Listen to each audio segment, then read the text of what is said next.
वंदे मातरम। जय हिंद। मैं चक्रधारी शंखनाथ न्यूज से प्रमोद त्यागी। अगर किसी को देश हित और जनहित में सच सुनना पसंद ना हो तो कृपा करके उनके लिए हमारी ये वीडियो नहीं है। उत्तर प्रदेश में 2022 के चुनाव में जितनी उथल पुथल मची हुई है उतनी उथल पुथल आज तक 1947 से आज तक नहीं मची है।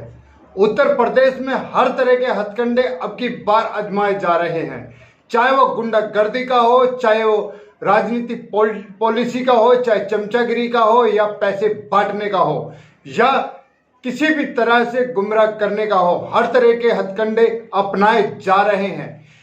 अपने अपने अस्त्र से सभी राजनीतिक पार्टी अपने अपने दिव्य अस्त्र छोड़ रही हैं। जवानी अस्त्रों से प्रहार किया जा रहा है और जनता को गुमराह करने के लिए सभी षड्यंत्र रचाया जा रहा है। शतरंज के बिसात इस तरह की बिछी हुई है जैसे जिसका कुछ कहा नहीं जा सकता। उत्तर प्रदेश के ऊपर पूरी तरह से शतरंज की बिछात है और हर पग कांटे से भरा हुआ है। हर पार्टी को लगता है कि कुछ भी करके भारतीय जनता पार्टी, खासकर योगी आदित्यनाथ को हराना उनकी सबसे बड़ी उपलब्धि होगी, क्योंकि अगर योगी आदित्यनाथ अब की बार आ जाते हैं तो सारे विपक्ष की नाक में दम आ जाएगा, ऐसा विपक्ष का मानना है। और उत्तर प्रदेश के सभी गुंडे समुदायों का यह मानना है कि अगर उत्तर प्रदेश के अंदर योगी अब की बार आ गए तो जो कुछ बचे कुचे हैं, पिछली बार उन्होंने जो निपटाया था, अब की बार जो बचे कुचे हैं, अब की बार वो पूरी तरह से गुंडा राज उत्तर प्रदेश से खत्म कर देंगे। एक पहचान बना के रखनी है। 1947 से जो उन्होंने परचम फैला के रखा उत्तर प्रदेश के नाम के साथ में, वो उनकी सोच के साथ ही खत्म हो जाएगा और उत्तर प्रदेश का भविष्य सुनहरा हो जाएगा। जो कोई सी भी पार्टी हो विपक्ष की, वो नहीं चाहती कि उत्तर प्रदेश में किसी भी तरह से सुधार आ जाए और राम राज्य आ जाए। इसीलिए उत्तर प्रदेश के अंदर से किसी भी तरीके से योगी आदित्यनाथ को हटाने के लिए किस किस तरह के षड्यंत्र रचाए जा रहे हैं, यह देखने के लिए देखते रहिए हमारी इस न्यूज को लास्ट तक।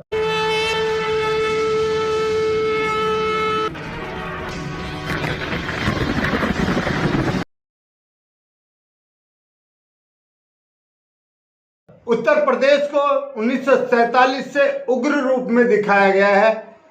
उत्तर प्रदेश में दिखाया गया है कि जनता वहां की बहुत क्रूर है और जैसे ही वो क्रूर और लालची है, जैसे ही वो पैसा देखती है, वो अपने बाहुबल का प्रयोग करके व्यापारियों को लूट लेती है और कोई भी व्यापार वहां पे खड़ा नहीं होने देती। इस तरह से उत्तर प्रदेश की जनता को हमारे पहले के नेताओं ने दिखाया है। लेकिन 2017 के बाद जो उत्तर प्रदेश के अंदर सरकार आई है, उन्होंने व्यापारियों की आंखों का नजरिया ही बदल दिया। उन्होंने ये दिखाया कि उत्तर प्रदेश की जनता सही है, बल्कि उत्तर प्रदेश के अंदर जो शासक राजनेता थे वो गलत थे, जिनके कारण जनता बदनाम हो रही थी। उत्तर प्रदेश के 2017 के शासककर्ता मुख्यमंत्री योगी आदित्यनाथ ने यह साबित किया है कि उत्तर प्रदेश की जनता में कोई खोट नहीं है।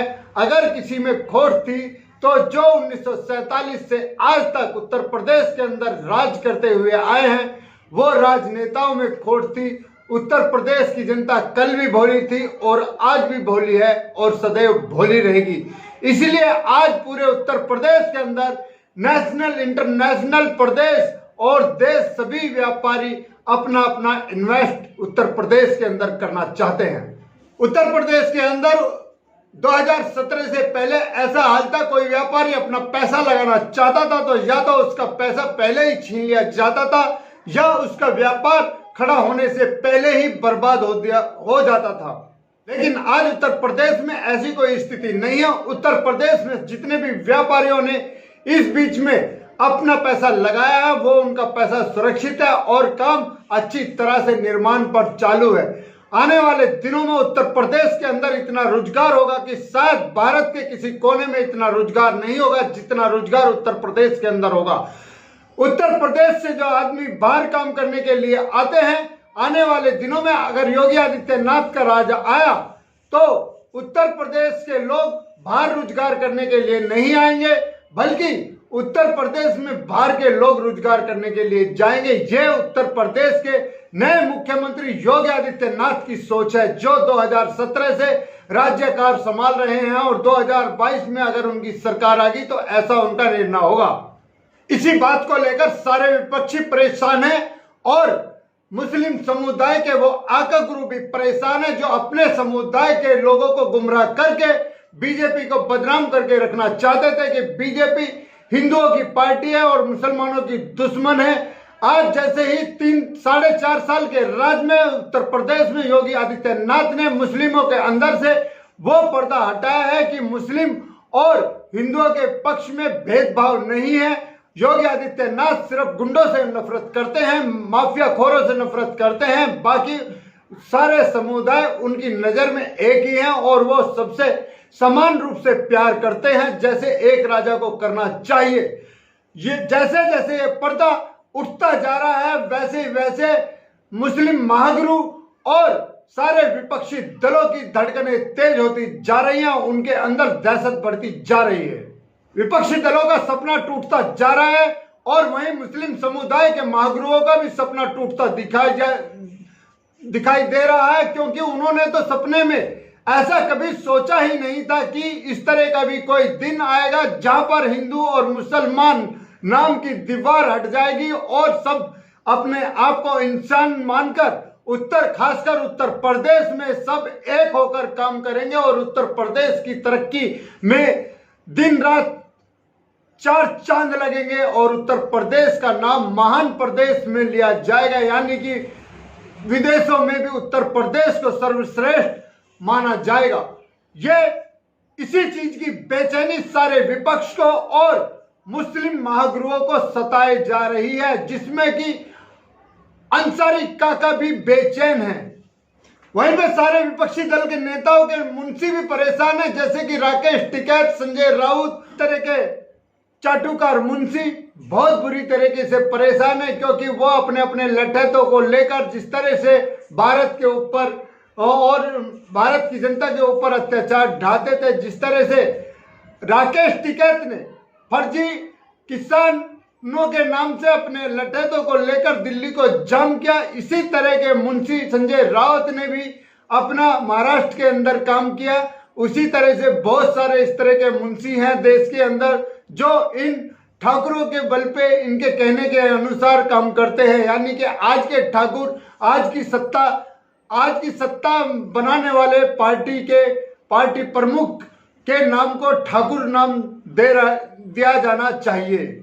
आज ठाकुर कोई किसी जाति समुदाय का नाम नहीं है, लेकिन आज ठाकुर अगर सही में मायने में देखा जाए तो ठाकुर जितनी भी ये पार्टियां हैं इन्हीं को ही ठाकुर बोलना चाहिए, क्योंकि इन्हीं के पास गुंडे रहते हैं और इन्हीं के पास चाटुकोर रहते हैं। बाकी की जनता ठाकुर हो या ब्राह्मण, मुस्लिम हो या हिंदू हो या क्रिश्चियन, सिख हो या ईसाई, सब के सब अपने जीवन जीने के लिए व्यस्त है और सब अपनी दाल रोटी के चक्कर में ही रहते हैं। अगर किसी के अंदर खलीबली मचती है तो वो इन ठाकुरों के अंदर है, जो सत्ताधारी के नाम से जाने जाते हैं और जिन्हें सत्ता पाने का नशा है। जब सारे नेताओं की नींद उड़ने लगी तो फिर अंसारी चाचा ने एक कॉन्फ्रेंस मीटिंग बुलाई, जिसमें से महाराष्ट्र से लेकर कन्याकुमारी तक, कन्याकुमारी से लेकर कश्मीर तक और पंजाब से लेकर लखनऊ तक सबके सबको इकट्ठा किया और इकट्ठा करने के बाद सारे विपक्षियों के साथ एक सामूहिक कॉन्फ्रेंस की गई, जहां पे बंगाल की मोहतरमा बानो भी शामिल रही। मीटिंग का मुद्दा था कि अगर योगी को नहीं हटाया गया तो योगी आने वाले दिनों में भारत का भावी प्रधानमंत्री होगा। अगर वो प्रधानमंत्री बन गया तो दुनिया की कोई ताकत नहीं है कि योगी आदित्यनाथ को कोई प्रधानमंत्री पद से हटा दे, और अगर वो प्रधानमंत्री बनता है तो हमारी सबकी दुकानें बंद हो जाएगी, क्योंकि योगी मोदी की तरह नहीं है। मोदी तो एक बार को बर्दाश्त कर लेते हैं, लेकिन योगी तो तुरंत अपनी कटार चलाते हैं, या तो वो जेल भेजेंगे या ऊपर के टिकट कटाएंगे। वो तनिक भी देर नहीं करेगी और जितने भी हमारे काले कारनामे हैं सबको उजागर करके जनता की नजर में पेश कर देंगे। और यही काले कारनामे दबाने के लिए सारे विपक्ष ने उत्तर से लेके दक्षिण तक, पूर्व से लेके पश्चिम तक सब दिशाओं से आकर इकट्ठे होकर कॉन्फ्रेंस किया कि किसी भी तरीके से भारतीय जनता पार्टी यानी कि उत्तर प्रदेश से मुख्यमंत्री आदित्य योगी नाथ को हटाया जाए। अगर योगी आदित्यनाथ हट जाते हैं तो हमारे सिर का सबसे बड़ा कांटा हट जाएगा, क्योंकि योगी का उत्तर प्रदेश से हटने का मतलब है कि भारत के प्रधानमंत्री का निर्वाचन होने का, भारतीय जनता पार्टी का निर्वाचन कम होगा। और मोदी अगर 5 साल और भी रहता है तो उससे इतना कष्ट नहीं होगा। लेकिन अगर अब की बार उत्तर प्रदेश के अंदर योगी मुख्यमंत्री बने तो अगले आने वाले इलेक्शनों में हो सकता है कि योगी को प्रधानमंत्री पद के लिए चुन लिया जाए। और अगर उनको प्रधानमंत्री पद के लिए चुन लिया गया तो देश के सारे विपक्ष के लिए बहुत घातक चीज होगा। अभी उनके बीच से एक मौलाना बोला कि ताज्जुब की बात तो यह है कि आज की डेट में हमारे जितने भी मुस्लिम भाई हैं वो भी हमारे से नजरें चुराते दिखाई दे रहे हैं, क्योंकि हमने जो उनके अंदर हिंदू मुस्लिम का भेदभाव बढ़ाया था वो आज धीरे धीरे कम होता जा रहा है। जो हमने भारतीय जनता पार्टी के लिए मुस्लिम भाइयों के अंदर छवि बनाई थी वो छवि भी धुंधली होती जा रही है, क्योंकि योगी आदित्यनाथ ने जो सभी समुदाय के लिए काम किया है वो देखने के लिए तो बहुत अच्छा है, लेकिन हमारी सोच के हिसाब से तो वह हमारी दुकान बंद करने के बराबर है। पर हाथ घुमाते हुए मौलाना ने बोला अगर यही हाल चलता रहा तो हमारे मुसलमान भी हमसे दूर होते चले जाएंगे और सारी विपक्षी दल की तो बात छोड़ो, हम धर्मगुरुओं की भी दुकान बंद हो जाएगी और सारे हिंदू मुसलमान एक होकर हर रोज दिवाली मनाएंगे। अंसारी चाचा मौलाना को डांटते हुए बोले कि अपने कुंभकर्ण जैसे सोए हुए सभी इमामों को जगाओ और पैसा देके डरा धमका के किसी भी तरह से नफरत की आग हिंदू और मुसलमानों के बीच की जनता में रहने दो। अगर वो जाग गए, अगर हमारे मुस्लिम समुदाय के लोग जाग गए तो यह हमारे लिए घातक होगा, क्योंकि आज का हिंदू पूरी तरह से जाग रहा है। और अगर हमारे मुस्लिम भाई भी गुमराह होने की दशा से जागे तो हमारी दुकानें बंद हो जाएंगी और हमें कोई पूछने वाला भी नहीं रहेगा। और अगर हमें पूछने वाला नहीं रहेगा तो फिर हमारी राजनीति का और 1947 से आज तक के राज्य का क्या होगा ये तुम भली भांति से जान सकते हो। ना ही हम ईद मना सकेंगे, ना ही शुभरात मना सकेंगे, ना ही रोजे मना सकेंगे और ना ही दिवाली मना सकेंगे। हमारे लिए हर रोज कलंक की रात और कलंक का दिन हो जाएगा। इस तरह के भाषण अंसारी ने कॉन्फ्रेंस में अपने जुबान से दिए और फिर कहा कि कुछ भी हो, कैसे भी करो, लालच से या पैसे देकर या डराकर या धमकाकर सभी मुस्लिम समुदाय को भारतीय जनता पार्टी के अंदर भय डालने की कोशिश करो कि भारतीय जनता पार्टी ही मुसलमानों की दुश्मन है और हिंदुओं की ही हितैषी है।